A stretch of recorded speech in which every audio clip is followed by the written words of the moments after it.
What is up, Echelon? My name is Nicole, and I'm here to show you how to properly adjust your EX5S. All right, team, but before you get started with any kind of exercise, make sure you consult with your physician first. First off, I want to tell you a little bit about the bike. So the two adjustments we're making today are your handlebars and your saddle, also known as your seat. The first thing we want to do is make sure that your seat is even with your hip bones. So how you adjust your saddle is you turn this lever right here counterclockwise, and then you give it a slight pull and then raise it up to your hip bones. And then we take the lever and turn it clockwise to tighten. Next up, you have your saddle and your handlebars. So both of these move forward and back. How you measure this is you take your forearm on the tip of the seat and you measure all the way to your fingertips. Now this is personal preference if you want to move your handlebars forward or back to adjust, or if you want to use your seat. So we'll measure this out and then we'll tighten it down. You turn it counterclockwise to loosen and clockwise to tighten. And if you get stuck here, because this is a ratchet handle, you just pull out and then rotate back to tighten. So I'll show you that one more time. If you get stuck here and you can't turn any farther, pull this handle out, rotate, and then you can tighten. Next up, your handlebars. So now that we have those set, let's tighten down our handlebars here. Clockwise to tighten. So the last thing is your handlebar height. So this is a comfort option. So you want to make sure that it's at least even with your saddle, but we want to raise it up.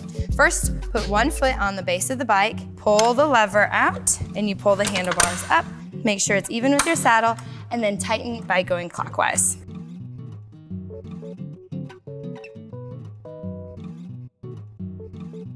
Now that your bike is adjusted, let's talk about pedals. So you have two different options. Your pedals are SPD compatible, so if you choose to wear clip-in shoes, or you have toe cages if you choose to wear regular sneakers. So what you do if you have regular sneakers, you slip your foot into the toe cage and make sure the ball of your foot is in the center of the pedal. Make sure your toes do not crowd the front of the toe cage, and you pull the strap to tighten right around your sneaker. Weave the strap back through to make sure it's secure and ready to ride. Now let me show you how to clip in with SPD clips. So you want to make sure the clip is in the ball of your foot and you have the SPD clip showing on your pedal. You want to start with your toe pointed forward, and I find it easier to put more of your body weight on the foot that you're trying to clip in. You don't want to force it in. Just kind of caress and rotate your foot right and left, and you'll actually hear a click. There we go. And then drive with your heel to make sure you are secure in the pedals. To remove your SPD clip from the pedal, slightly push down on the emergency brake to hold your pedals steady, and then drive your heel away from the bike to remove it.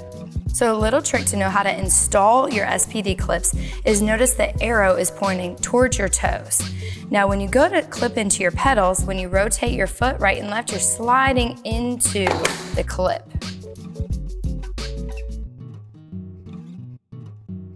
Let's talk about body form. All right, so first thing, when you have your leg fully extended, you want to make sure that you still have a slight bend in your knee.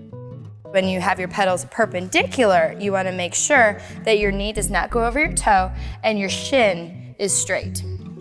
Keeping your core engaged, we'll go over some positions.